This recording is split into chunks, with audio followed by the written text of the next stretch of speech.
Peristiwa penciptaan paling awal disingkapkan kepada manusia ribuan tahun yang lalu.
Solusi atas problem zaman modern juga disingkapkan.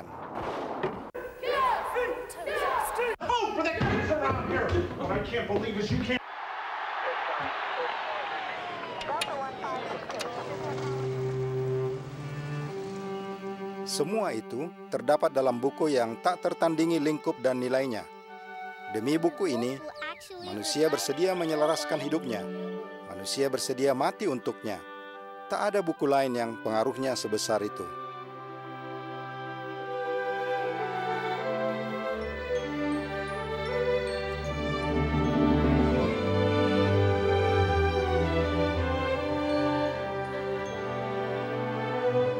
Sepanjang sejarah, tiada buku yang peredarannya seluas Alkitab.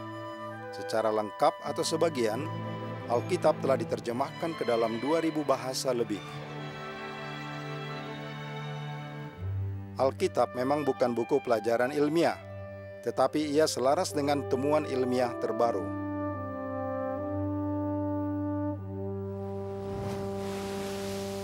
Para cendekiawan abad pertengahan percaya bahwa bumi ini datar. Namun, 700 tahun sebelum Masehi, Alkitab menyebutkan tentang lingkaran bumi.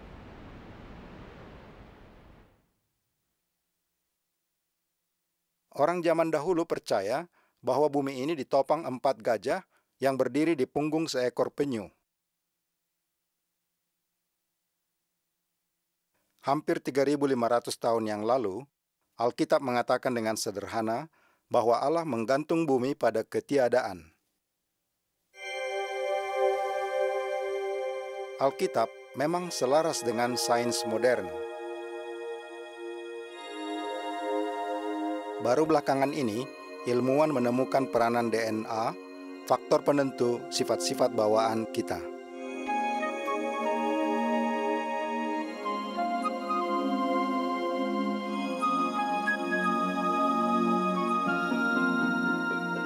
Dalam doa kepada Allah, Raja Daud menyatakan prinsip ini.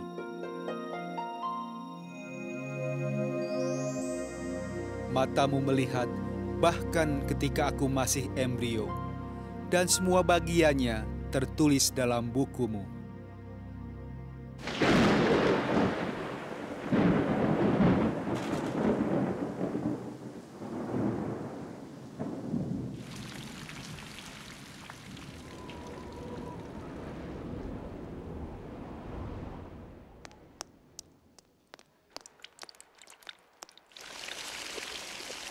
Tiga 3.000 tahun yang lalu, dengan sederhana Alkitab melukiskan siklus air yang mencakup awan, hujan, dan salju.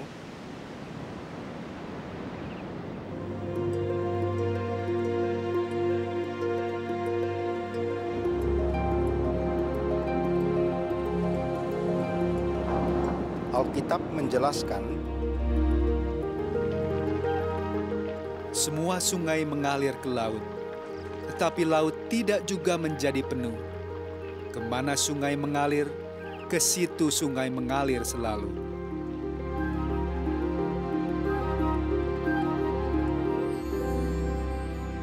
Bagaimana para penulis Alkitab tahu fakta ini? Mereka diilhami Allah. Perhatikan kisah menakjubkan tentang penyalinan Alkitab.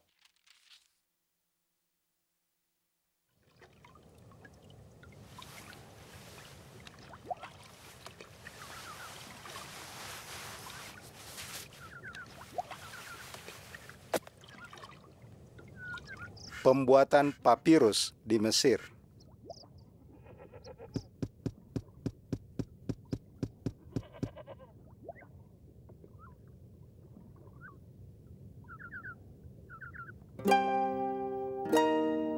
Media penulisan kuno ini sudah ada ribuan tahun sebelum Masehi.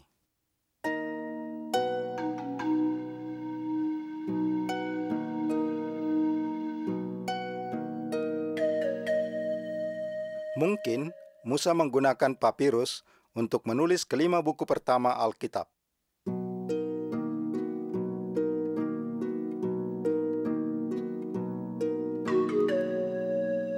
Lembaran papirus disambung menjadi gulungan, biasanya sepanjang 4 hingga 6 meter.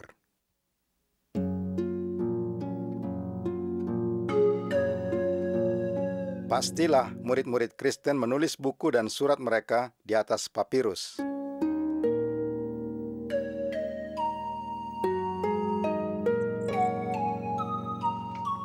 Perkamen kulit mulai banyak dihasilkan ketika ekspor papirus dilarang untuk sementara pada abad kedua sebelum Masehi.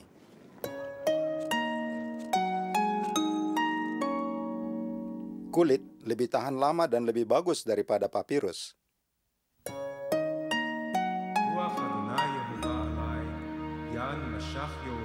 Gulungan perkamen digunakan pada zaman Yesus.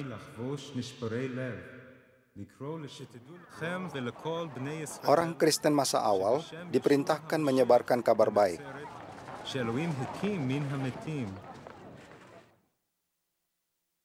Namun, gulungan itu mahal dan tidak mudah digunakan.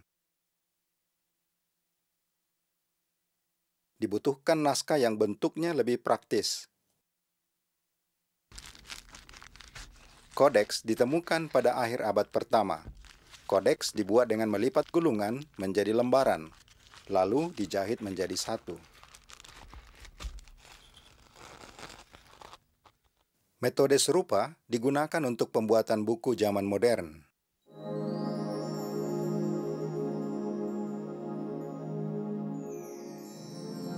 Dalam bahasa apa saja Alkitab ditulis?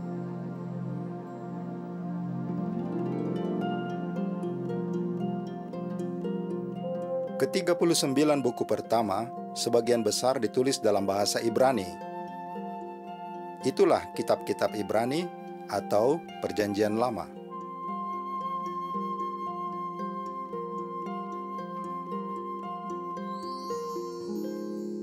Sebagian kecil ditulis dalam bahasa Aram.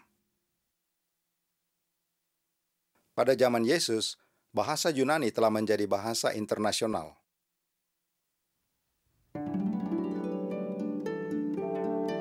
Dengan bahasa inilah, ke-27 buku terakhir Alkitab ditulis, yang dikenal sebagai kitab-kitab Yunani Kristen atau Perjanjian Baru.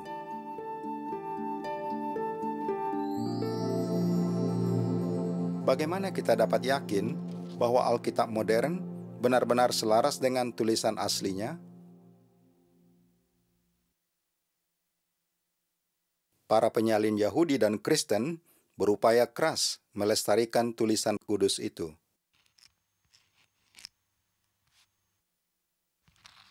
Banyak salinan awal masih ada hingga sekarang.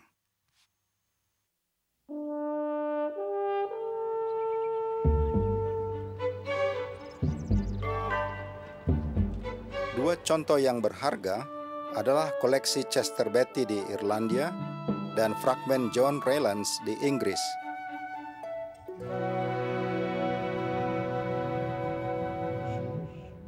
Di British Museum tersimpan sebuah manuskrip luar biasa yang meneguhkan kesaksamaan Alkitab.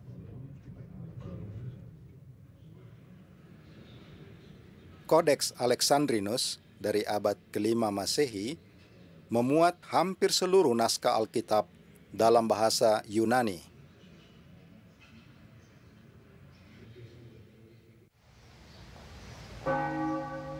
Di Vatikan, Roma, tersimpan sebuah kodeks dari abad ke-4 Masehi.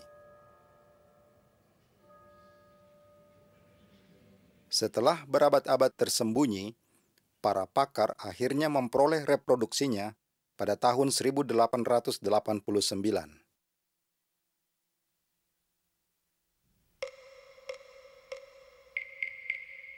Padang belantara Sinai.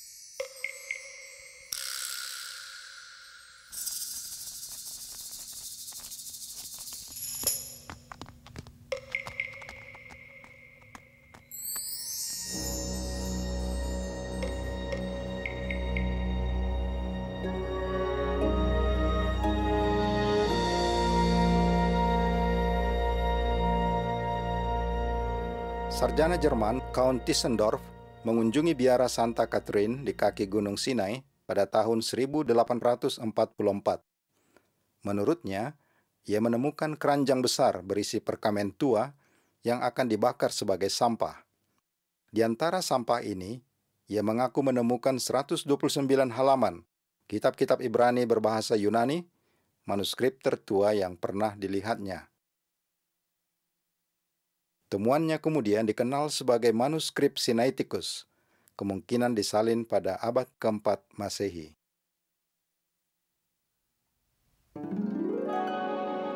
Inilah kawasan Laut Mati, tempat ditemukannya gulungan Alkitab yang paling terkenal.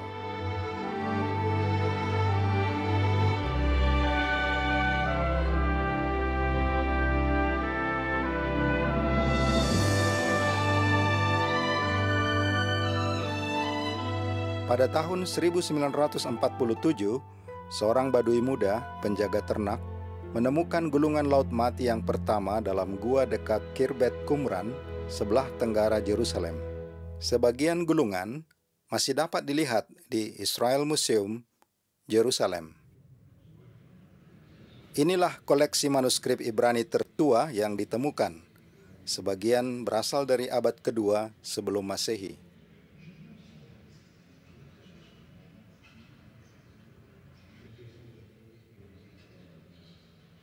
Isinya bagian-bagian dari seluruh kitab-kitab Ibrani, kecuali buku Ester.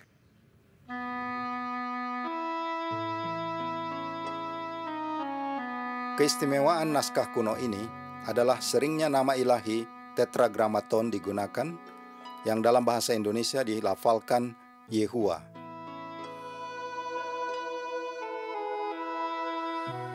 Dalam kitab-kitab Ibrani, nama ini muncul hampir 7.000 kali. Gulungan itu membuktikan bahwa Alkitab modern selaras dengan tulisan aslinya. Tetapi, bagaimana Alkitab menyebar ke seluruh dunia?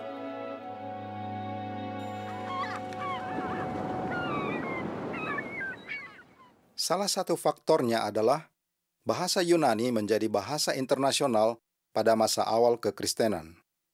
Mengapa? Sebelum Masehi, tentara Yunani telah menaklukkan dunia dan memasyarakatkan bahasanya.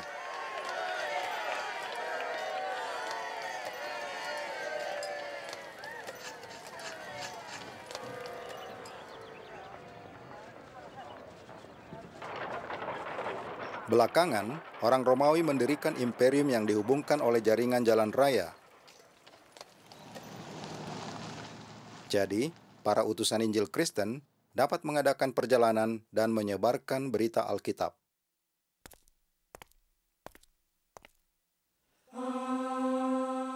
Pada tahun 405, cendekiawan Katolik Jerome telah menerjemahkan Alkitab ke dalam bahasa Latin, bahasa zamannya. Alkitab itu masih menjadi terjemahan resmi Katolik, sekalipun bahasa Latin bukan lagi bahasa rakyat. Injil Lindisfarne yang bergambar indah dan buku Kells dari abad ke-8 hanya dapat dibaca oleh kaum terpelajar. Selama berabad-abad, Alkitab tidak dapat dimiliki dan dibaca oleh kebanyakan orang.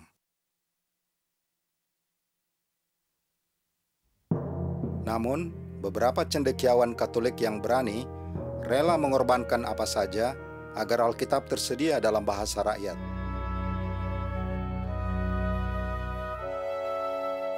Pada abad ke-14, reformis Inggris John Wycliffe menolak beberapa ajaran gereja.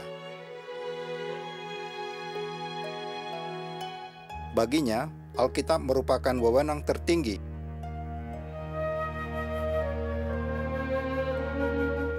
Di luar dugaannya, kelak ia akan berpengaruh atas rekan-rekannya yang sepaham.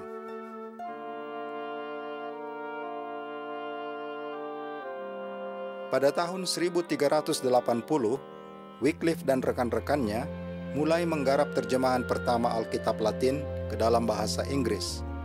Tentu saja, Alkitab itu hanya ditulis tangan. Ia meninggal karena stroke di gerejanya di Lutterworth, Inggris pada tahun 1384.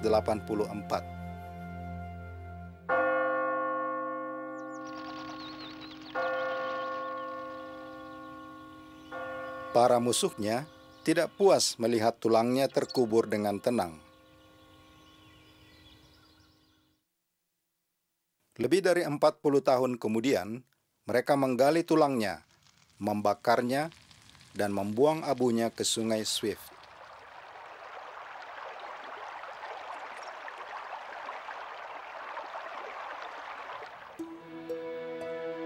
Pengikutnya dikenal sebagai kaum Lollard, pemberita Alkitab keliling.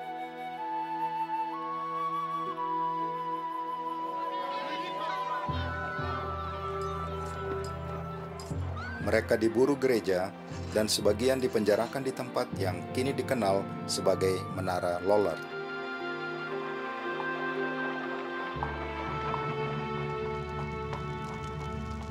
Upaya untuk menyiarkan salinan tangan Alkitab Wycliffe ditentang keras oleh gereja.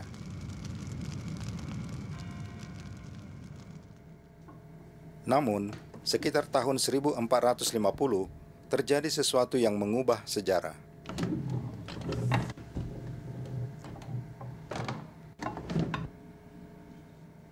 Mesin cetak dengan huruf lepasan ditemukan oleh Johannes Gutenberg.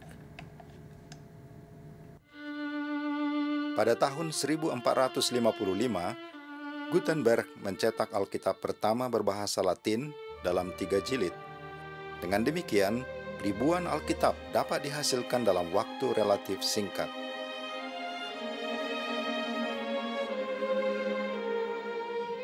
Sekitar 40 Alkitab Gutenberg masih ada. Di beberapa perpustakaan gereja, terdapat buku dan Alkitab yang dirantai. Alkitab masih langka, mahal, dan berbahasa Latin. Langkah lain dibutuhkan untuk menyediakan Alkitab bagi masyarakat, menerjemahkannya ke dalam bahasa rakyat.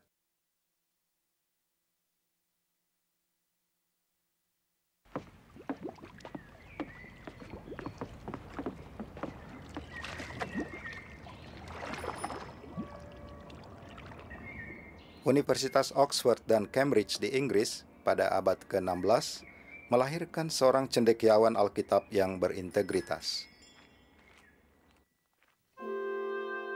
William Tyndale percaya bahwa setiap orang Kristen seharusnya dapat membaca Alkitab dalam bahasanya. Dialah orang pertama yang menerjemahkan Alkitab dari bahasa aslinya ke dalam bahasa Inggris.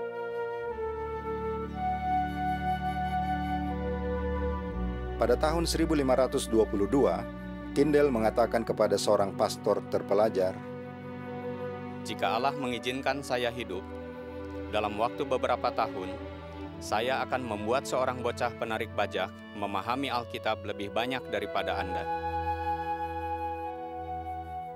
Ini bertentangan dengan kebijakan gereja. Kata seorang juru bicara gereja, terjemahan perjanjian baru dalam bahasa rakyat yang kasar sebenarnya adalah santapan yang memautkan, penyulut dosa, musuh persatuan, pembunuh kebenaran.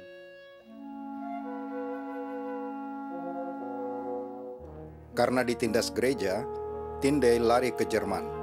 Di sana, ia merampungkan terjemahan kitab-kitab Yunani Kristennya. Beberapa Alkitab pertamanya yang diselundupkan ke Inggris dibakar.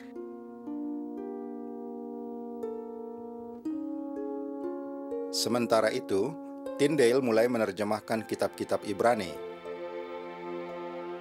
Sebelum karyanya rampung, ia dikhianati dan ditangkap di Antwerpen, Belgia. Ia dicekik, lalu dibakar di tiang sebagai bidah pada tahun 1536.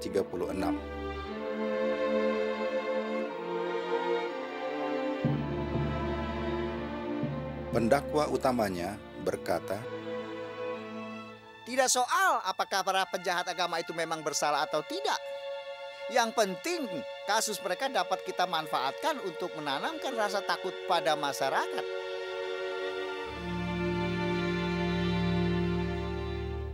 Pada tahun 1555, Uskup Latimer dan Ridley dibakar hidup-hidup atas perintah Mary, Ratu Inggris yang beragama Katolik. Karena membaca Alkitab, mereka menyanggah ajaran gereja. Di lokasi ini di Oxford, seraya kedua martir ini berdiri di tiang, Latimer berkata, Tabahlah saudara Ridley dan bersikaplah jantan. Hari ini, atas perkenan Allah, kita akan menjadi lilin penerang di Inggris, yang saya yakin tidak akan terpadamkan.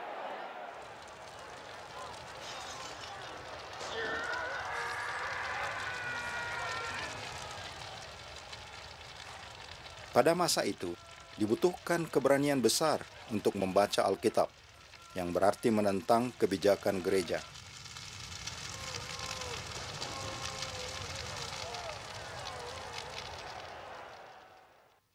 Di negeri lain seantero Eropa, para pencinta Alkitab dianiaya karena berani menjunjung firman Allah. Contohnya, Jan Hus, seorang imam Katolik, dipengaruhi ajaran Wycliffe. Hus menjadi reformis terkemuka pada abad ke-15 di Bohemia. Ia dijebak dan ditangkap oleh kalangan berwenang gereja. Sewaktu didakwa, ia hanya minta dibuktikan bersalah berdasarkan Alkitab. Ia dinyatakan bidah, dicabut jabatannya, dan dibakar di tiang di luar kota.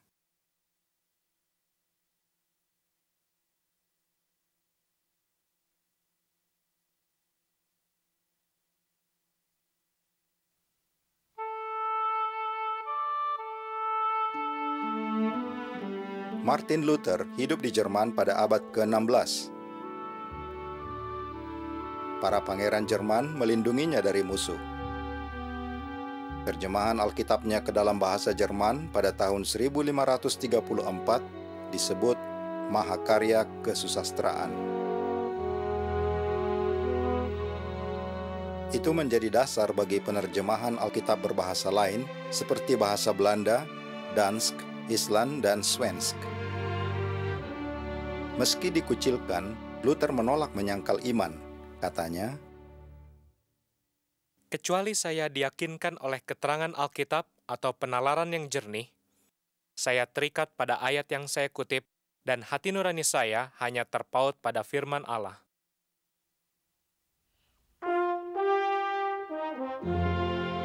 penerjemah Alkitab yang juga dianiaya adalah Casiodoro de Reina dari Spanyol.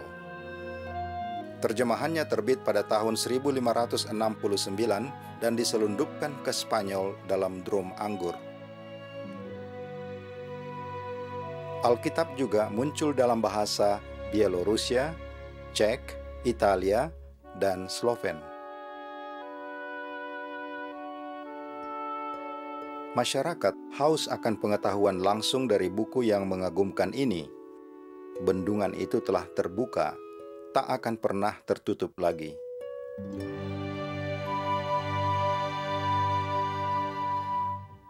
Pada abad ke-19, terdapat langkah lain untuk menyediakan Alkitab bagi masyarakat.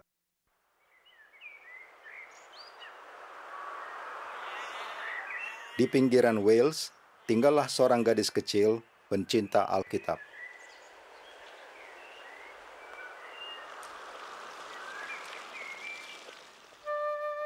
Mary Jones telah bertahun-tahun menabung, lalu pada tahun 1800, ia berjalan sejauh 40 km untuk membeli Alkitab berbahasa Wales dari seorang pastor di Bala.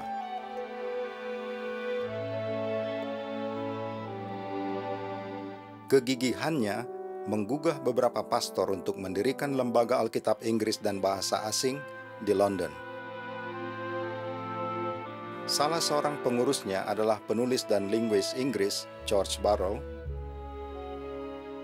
Ia mencetak Alkitab di Rusia, Portugal, dan Spanyol. Akibatnya, ia pun dianiaya.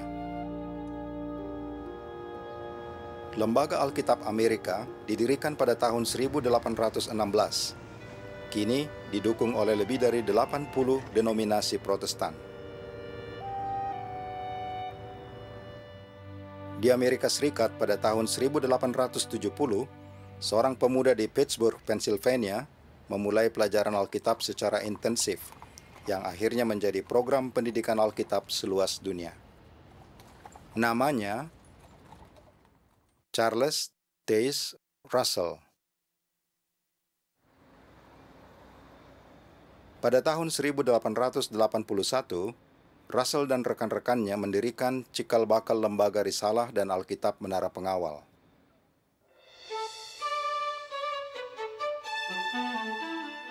Lembaga ini telah mencetak atau turut menyiarkan lebih dari 40 terjemahan Alkitab dalam beberapa bahasa.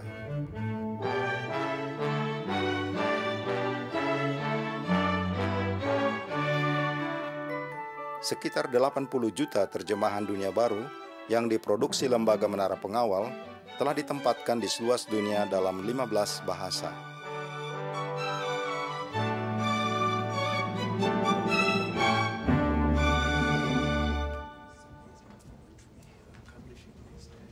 Pada tahun 1993, lembaga ini memiliki 900 penerjemah di seluruh dunia yang menggarap penerjemahan Alkitab dan lektur Alkitab lainnya.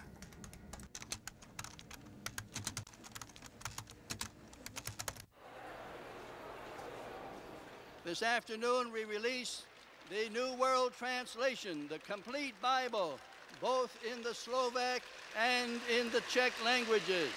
Dnes vám můžeme dát k dispozici překlad Nového světa svatých písem v češtině a ve slovenštině.